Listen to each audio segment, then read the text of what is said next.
주영석 기자의 뉴스 속으로. 뉴스 속으로는 예방과 치료 의학도 최고, 리퍼도 최고, 시니어 어르신들에게 서울 메디칼 그룹이 최고, 서울 메디칼 그룹 제공입니다. 이제 2년 후인 오는 2024년 11월 대통령 선거를 놓고 민주당이 혼란스러운 모습을 보이고 있습니다.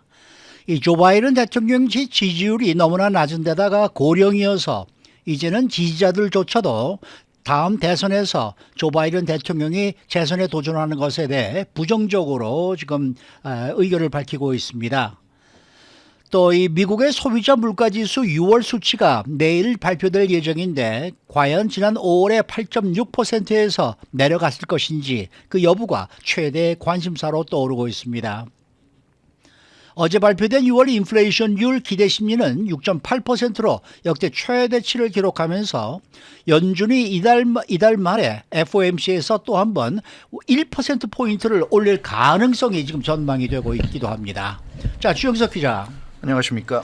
어제 보도가 나왔지만은 민주당 내에서 이 다음 대선과 관련해 이례적인 분위기가 좀 감지되고 있는 것 같습니다. 그렇습니다. 오늘 한면태 특파원도 좀 보도를 한 내용인데요. 미국 대통령 임기가 이제 4년이지만 한 번 연임이 가능하지 않습니까? 그래서 네.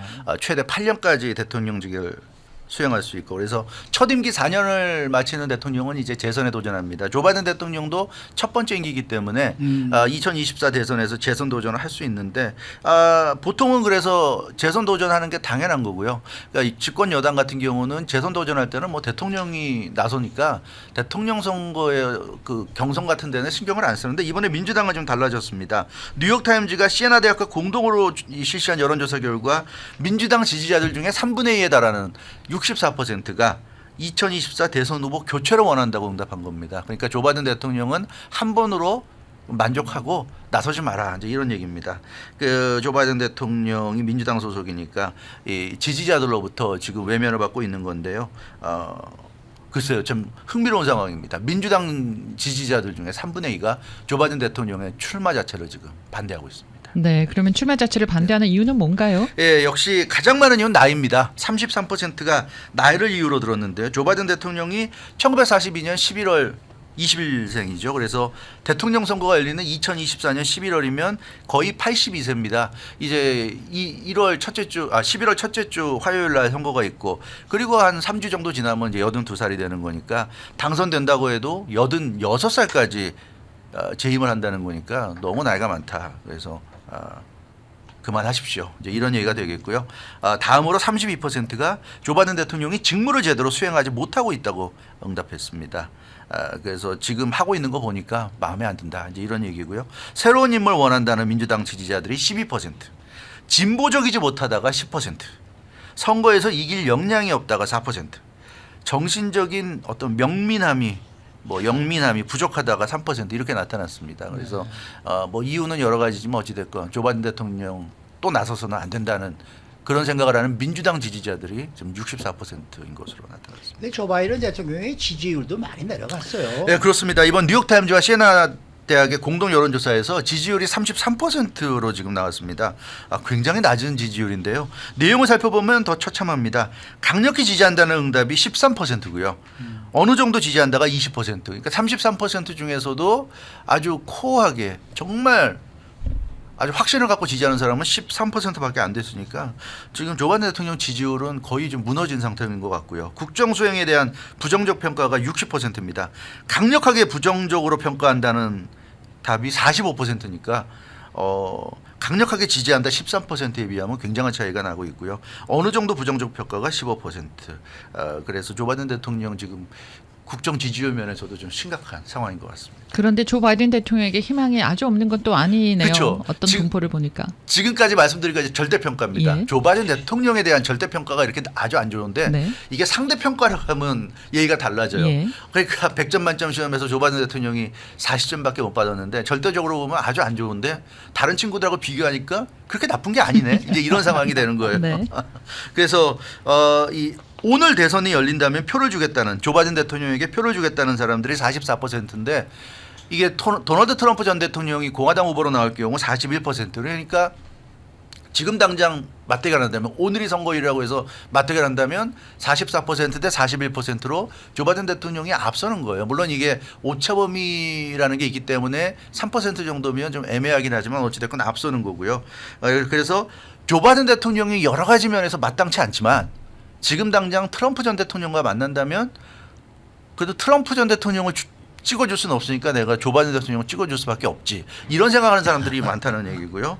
결국 이게 미국의 양당제가 있기 때문에 선택의 여지가 없잖아요. 둘밖에 없잖아요. 제가 누누이 얘기하지만 왜 미국은 양당제를 뭐 대단한 것처럼 얘기하는지 모르겠어요. 다당제. 선택의 여지가 많을수록 그게 민주주의 아닙니까?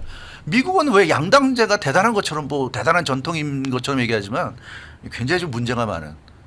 유권자들의 선택을 애시당초 제한하는 공화당 아니면 민주당, 민주당 아니면 공화당. 이 세상에 어떻게 민주당, 공화당밖에 없습니까? 굉장히 좀 문제가 있는 이 정치 체제가 아닌가 미국은 좀 그런 생각이 좀 많이 드는데 어찌됐건 이 조 바이든과 트럼프 두 사람이 만난다면 조 바이든을 찍어주겠다는 사람이 좀 더 많고요. 민주당 지지자들은 92%가 조 바이든과 트럼프의 대결이라면 92%가 조 바이든 대통령을 찍어주겠다 이런 얘기입니다. 그러니까 절대평가에서는 굉장히 안 좋지만 상대평가로 가면 그래도 해볼 만한 것 같아요. 네, 조 바이든 대통령. 바이든 대통령과 행정부 그리고 민주당이 이끄는 입법부 이뭐 미국의 유권자들의 상당수가 지금 여기에 대해 불만이 있는 것 같아요. 그렇죠. 지금 현재 그 미국의 이끄는 그 리더십에 대해서는 불만이 많습니다. 이번 뉴욕타임즈와 시에나 대학 공동조사에서 미국인들의 77%가 미국이 잘못된 방향으로 가고 있다고 응답했습니다. 이거 굉장히 많은 숫자죠. 미국이 올바른 방향으로 가고 있다는 응답은 13%에 그쳤습니다.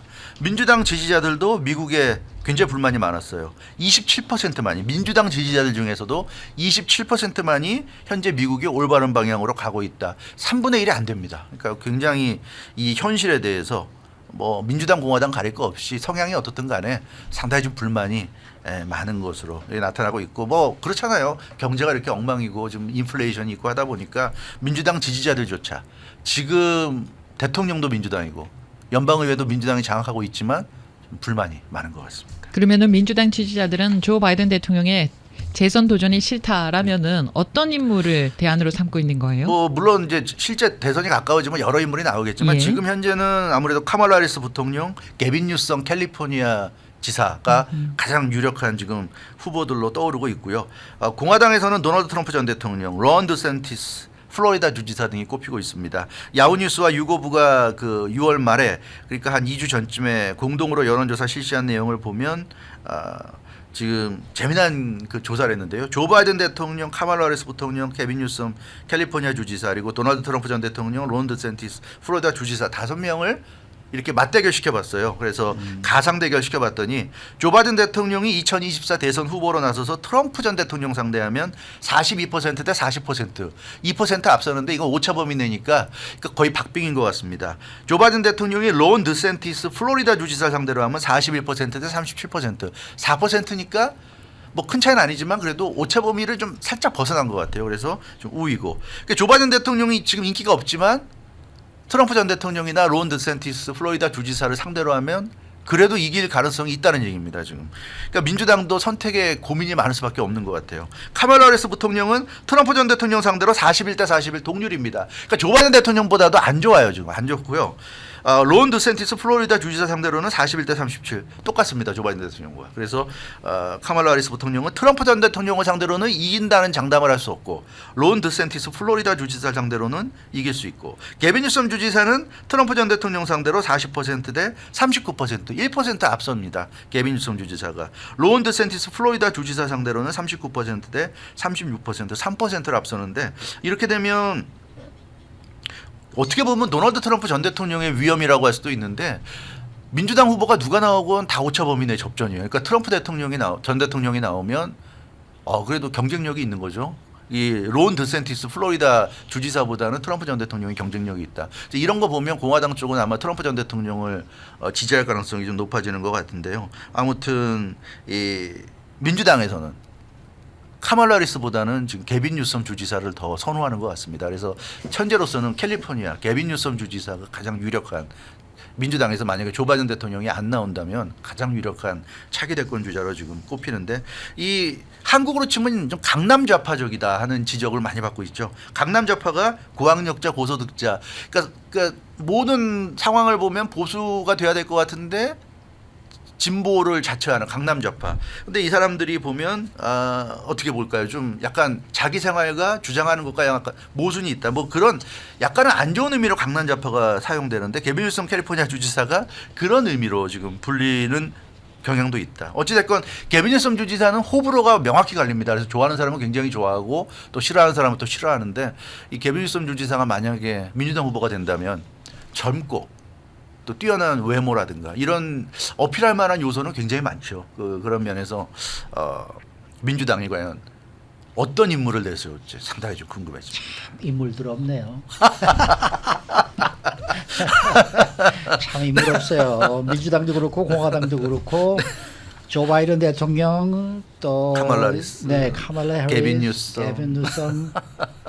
네, 공화당도 사실 마찬가지죠. 뭐 마찬가지. 어떻게 보면은. 네.